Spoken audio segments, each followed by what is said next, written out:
Also, did you know, unfortunately, with all this kind of dynamite being added and packed in, is 2012 is the presidential election. So that is the worst time to have it, because I hate to say it, and I'm seeing it already, there's going to be a lot of riots and confrontations. Whether you believe it or not, I don't know how many I'd like a show of hands if you agree with this, but everything, whenever there is a change in anything, in your life or in the world, there has to be a catalyst, right? Something has to prime it, all right?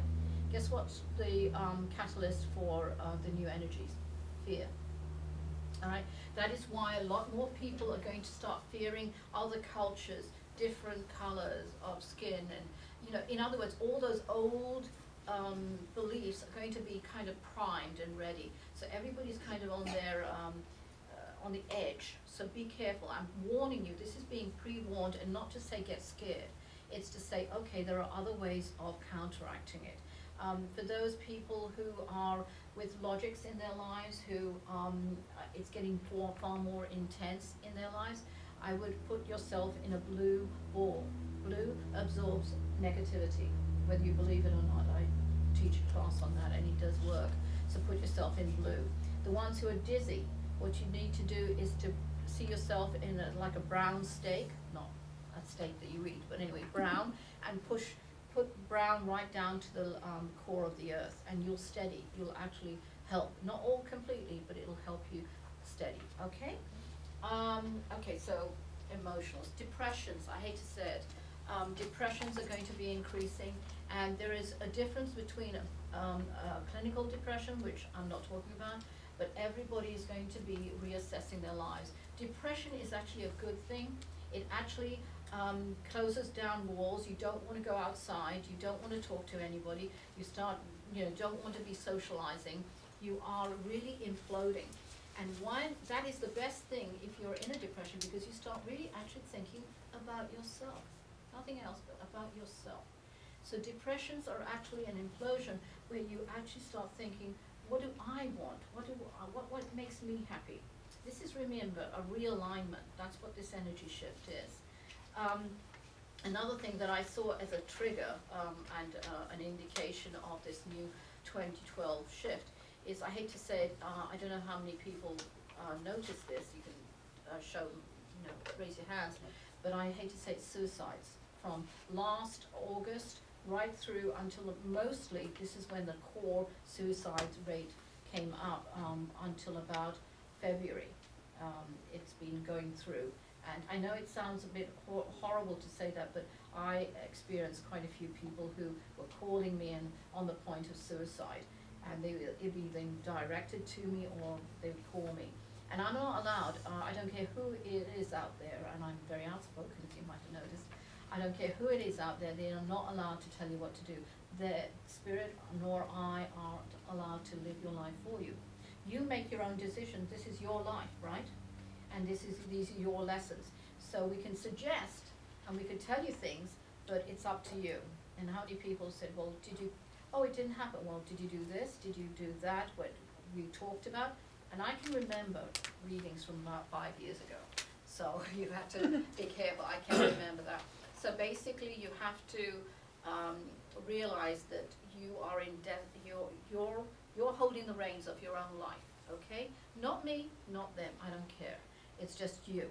All right, now, I did a class called Coffee, Cake, Tea and Me, and in that we talked about 2012, and any questions they had, they just fired at me.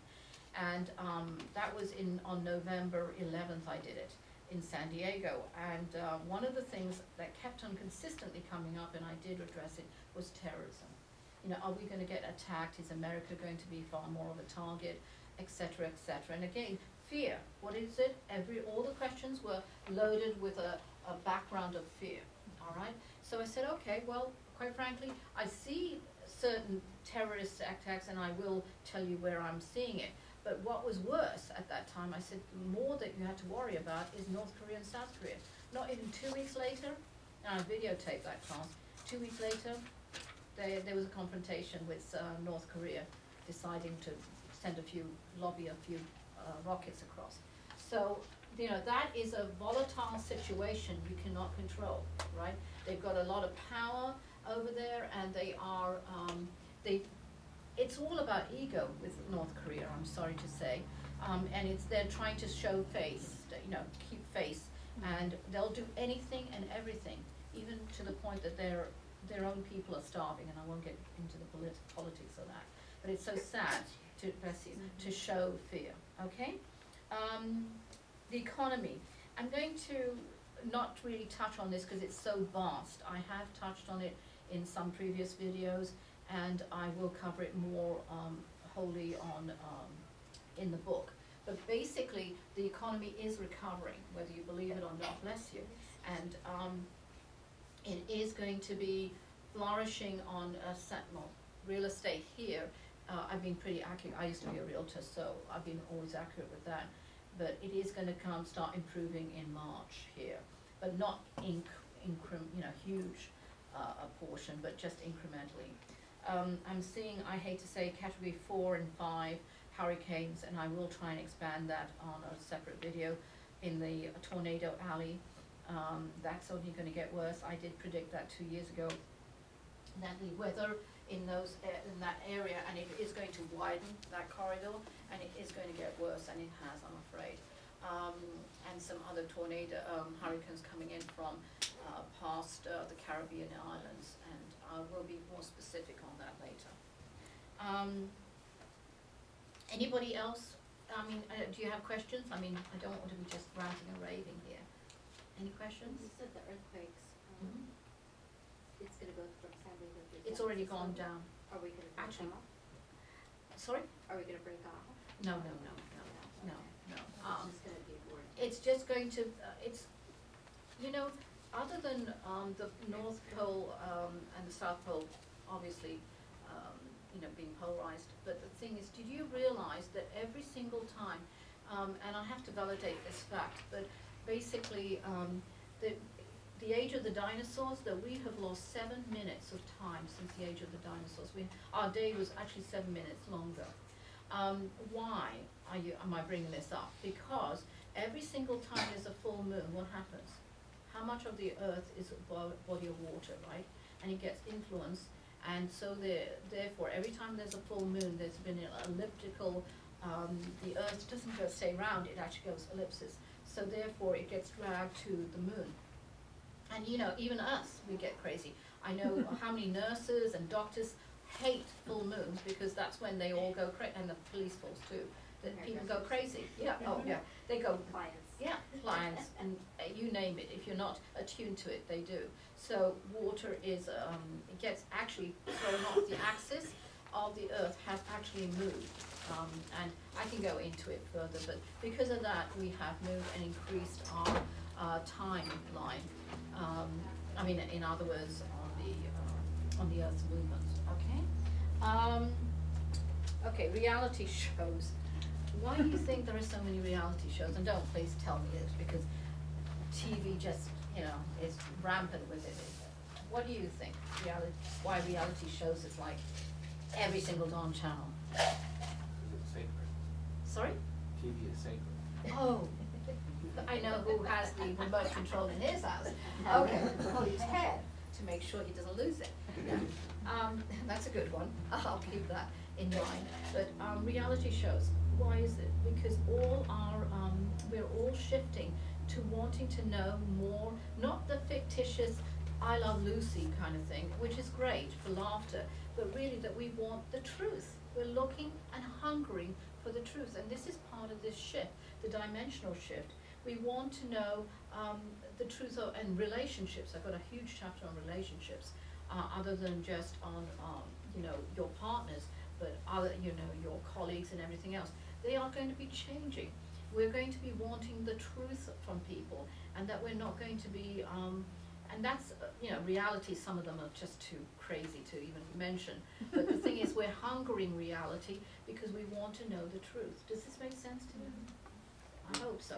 I'm wondering if I'm losing Well, and people here. the internet actually is accelerating that because you can't hide so much because Yeah. of YouTube and other Yeah, it's types of become an public forums. obsession.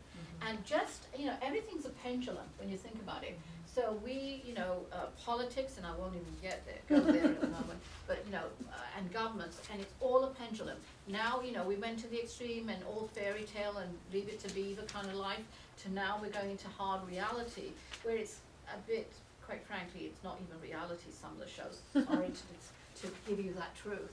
But really, it's coming into where people are hungering truth in their lives that they're looking for. They're searching for answers other than the scientific ones being given out there, okay? Do they really think they're gonna find that in a reality show? No, I'm talking about, no.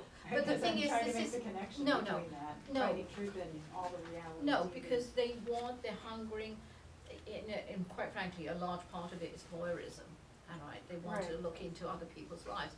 But the thing is, they are looking and searching on another different level, that they want truth, and they're looking, oh, is this what life is?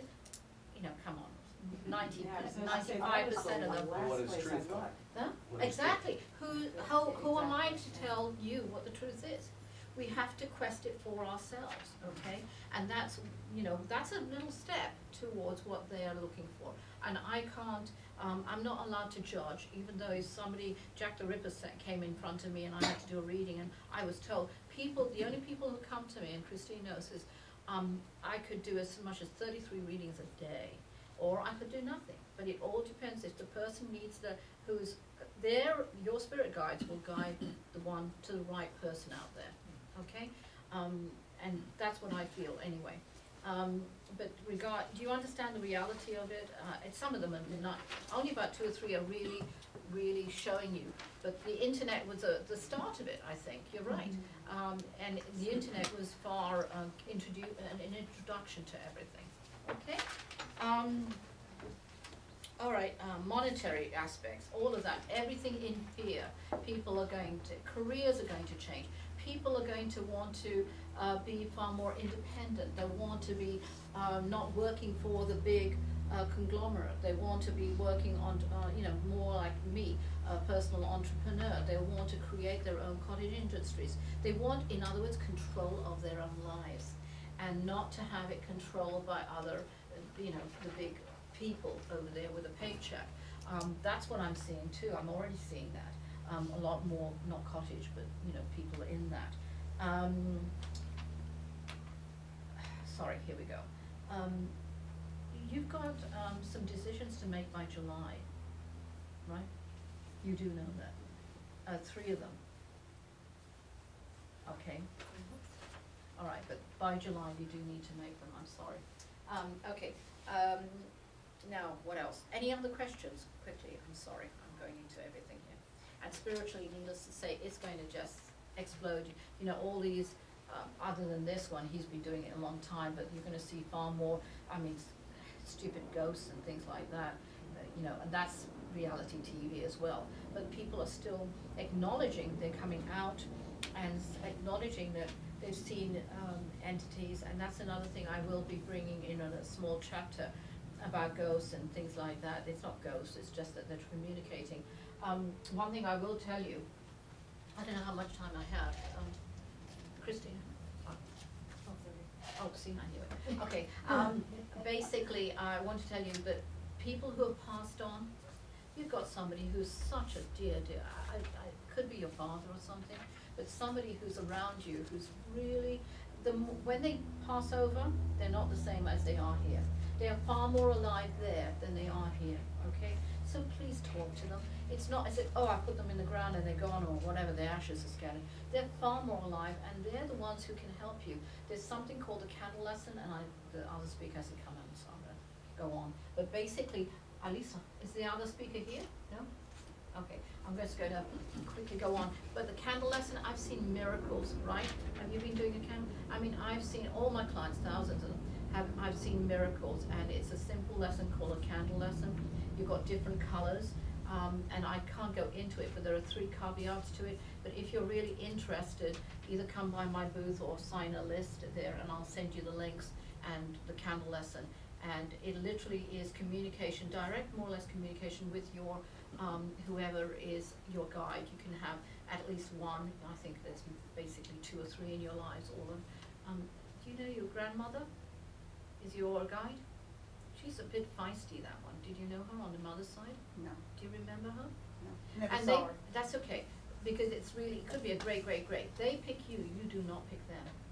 And of course, some of them will say, oh, I don't want her. That's okay, just ask them, I don't, tell them that you don't want, I don't want to be the middle, you know, don't shoot the messenger, she needed it. But, you know, just let it go, okay? So that's it. I think that could be our next speaker. And here he is. There you go. Oh, yeah, the list is here. Oh, sorry, I've got it in my hand. Hold on. Thank you. Sorry, go on, go on. I'm finished. Thank you. To give you a hug. Oh, you're so sweet.